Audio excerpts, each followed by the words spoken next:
Ang aswang, ang pagbabalik ng dilim. Akala ko tapos na ang bangungot. Akala ko ligtas na ako. Pero mali ako. Dahil kung iniisip mong mawawala lang sila ng ganun kadali, nagkakamali ka. Bumalik siya at mas nakakatakot pa. Isang linggo matapos ang gabing iyon, sinubukan kong bumalik sa normal na buhay. Pero may kakaiba. Ang mga kapitbahay namin parang laging nagmamadaling umuwi bago magdilim. Ang mga aso tila takot sa bawat anino. At ako, hindi na ako makatulog ng maayos. Tuwing gabi, nararamdaman ko pa rin ang presensya. Ang bigat ng dilim, ang pakiramdam na parang may nakatingin sa akin mula sa labas. Isang gabi, habang nagbabasa ako sa sala, biglang nag-brownout. Napakadilim. Napansin ko ang isang bagay, ang parehong tunog na narinig ko noong una. Krrrk. Krrrk. Ang tunog ng kuko, pero ngayon mas malakas. Lumapit ako sa bintana, nanginginig ang mga kamay ko habang hawak ang lampara. Doon ko siya nakita muli. Pero hindi lang siya. Sa likod niya, may mas maraming anino. Akala ko'y isa lang siya, pero mali ako. Ang mga mata niya ay mas maliwanag ngayon at ang ngiti niya mas malawak. Tumayo ako, hindi alam kung tatakbo o lalaban.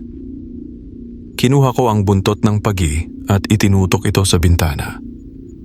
Akala ko ligtas na ako noon, pero ito na yata ang katapusan.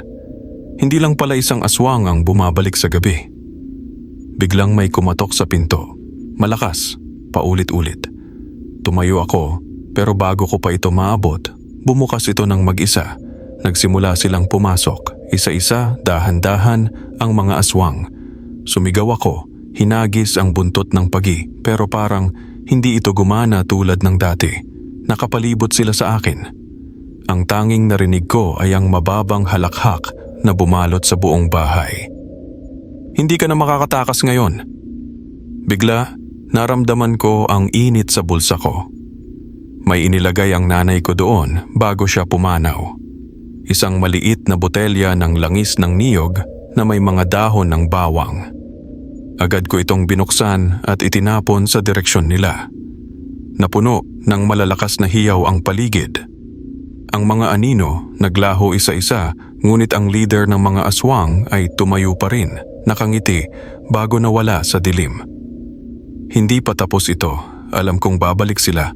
Pero ngayon, hindi na ako nag-iisa. Susubukan kong labanan sila kahit na wala akong kasiguraduhan kung kaya ko pa. Hanggang kailan? Hindi ko alam. Kung gusto niyong malaman ang susunod na mangyayari, huwag kalimutang mag-subscribe at i-click ang notification bell. Dahil sa susunod, mas malalim ang kwento, mas matindi ang takot. At baka ikaw na ang sunod nilang biktima.